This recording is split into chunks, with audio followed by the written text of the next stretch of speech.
Hello दोस्तों, nimble notes में आपका स्वागत है। आज हम विज्ञान एनसीईआरटी क्लास 7 की 13 चैप्टर गति एवं समय के इम्पोर्टेंट टॉपिक को अच्छे से समझेंगे। तो चलिए इस चैप्टर के बारे में कुछ महत्वपूर्ण बातें जानते हैं। इस अध्याय में हम वस्तुओं या जीवों द्वारा होने वाली विभिन्न प्रकार की गतियों के बारे में अध्ययन करेंगे। इसके अलावा किसी वस्तु की चाल, समय की माप, समय तथा चाल की मात्रक एवं दूरी समय ग्राफ जैसी महत्वपूर्ण विषयों के बारे में भी चर्चा करेंगे। इस चैप्टर का पहला टॉपिक है गति। तो चलिए हम लोग इसके बारे में जानते हैं। समय के साथ किसी वस्तु की स्थिति में परिवर्तन को गति कहते हैं।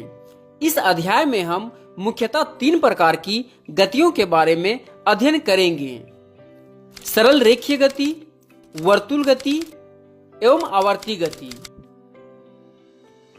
सरल रेखीय गति: जब कोई वस्तु किसी सरल रेखा पर गति करती है तो इस प्रकार की गति को रैखिक या सरल रेखीय गति कहते हैं।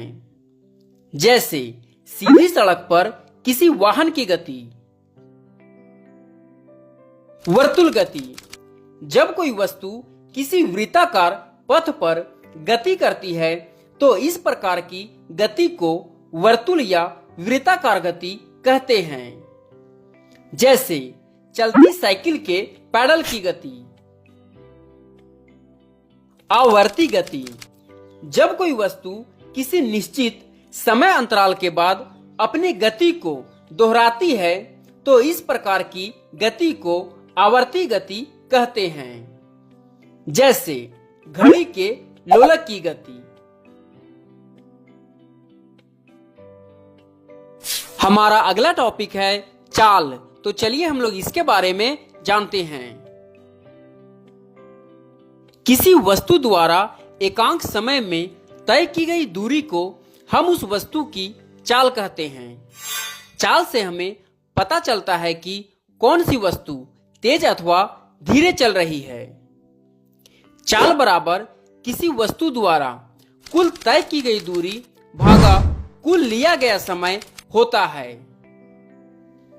यदि हम किसी वस्तु द्वारा किसी निश्चित दूरी को तय करने में लगे समय को माप लें तो हम उस वस्तु की चाल इस सूत्र द्वारा ज्ञात कर सकते हैं। हमारा अगला टॉपिक है समय की माप। तो चलिए हम लोग इसके बारे में जानते हैं। समय की माप से हमारा तात्पर्य काल अंतराल की माप से है, अर्थात किसी गतिशील पिंड के एक बिंदु से दूसरे बिंदु तक जाने के अंतराल को समय कहते हैं। समय मापने के यंत्र को घड़ी अथवा घटी यंत्र कहते हैं। इस प्रकार हम यह भी कह सकते हैं कि समय वह भौतिक तत्व है जिसे घटी यंत्र से मापा जाता है। समय को मापने के लिए सबसे आसान घटी यंत्र पृथ्वी है, जो अपने अक्ष तथा कक्ष में घूमकर हमें समय का बोध कराती है। जैसे एक सूर्योदय से अगले सूर्योदय के बीच के समय को एक दिन कहा गया है। इसी प्रकार एक अमावस्या से अगली अमावस्या के बीच की समय की माप एक माह के रूप में की गई है तथा एक वर्ष उस समय के लिए निश्चित किया गया जितने समय में पृथ्वी सूर्य की एक परिक्रमा पूरी करती है। प्रायः हमें एक दिन से काफी छोटे समय अंतरालों को भी मापने की आवश्यकता पड़ती है। संभवतः समय मापने की सबसे सामान्य युक्ति घड़ियां है। क्या आपको कभी यह जानने की उत्सुकता हुई है कि घड़ियां समय कैसे मापती है? घड़ियों की कार्यविधि काफी जटिल होती है, परंतु सभी घड़ियों में आवर्ती गति का उपयोग किया जाता है। आवर्ती गति सरल लोलक का एक अच्छा उदाहरण है, जिसके बारे में हम अगले टॉपिक में जानेंगे। हमारा अगला टॉपिक है सरल लोलक, तो चलिए हम लोग इसके बारे में जानते हैं। सरल लोलक धातु के छोटे गोले अथवा पत्थर के टुकड़े को किसी दृढ़ स्टैंड से धागे द्वारा बांधकर बनाया जा सकता है। जहां धातु के गोले को सरल लोलक का गोलक कहते हैं।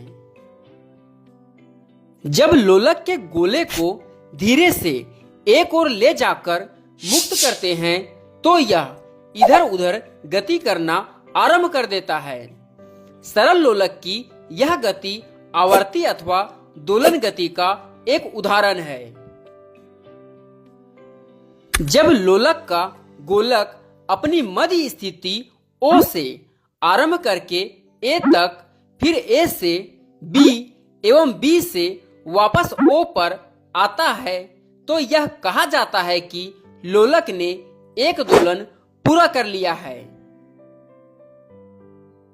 लोलक तब भी एक दोलन पूरा करता है जब इसका गोलक एक चरम स्थिति A से दूसरी चरम स्थिति B पर तथा B से वापस A पर आ जाता है।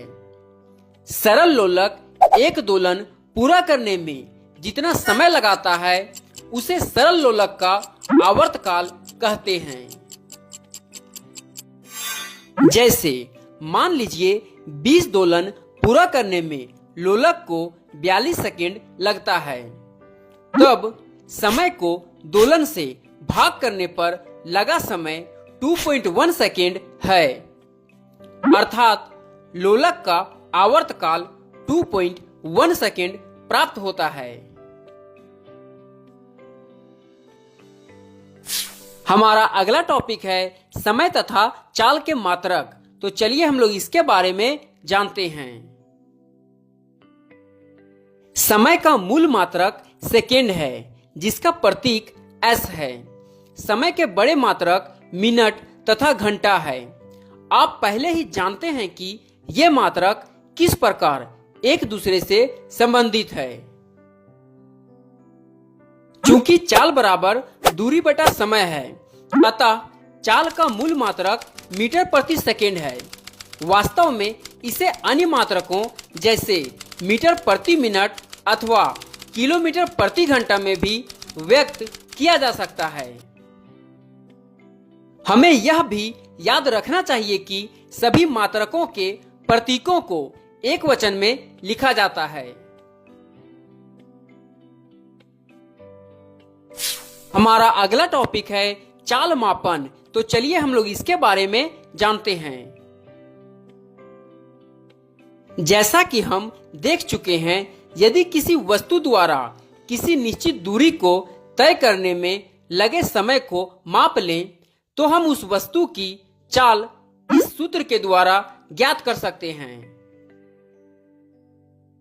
उसी प्रकार यदि आपको किसी वस्तु की चाल ज्ञात हो तो आप दिए गए समय में उसके द्वारा चली गई दूरी ज्ञात कर सकते हैं। आपको केवल चाल को समय से गुना करना होगा, अर्थात चली गई दूरी बराबर चाल गुना समय होता है।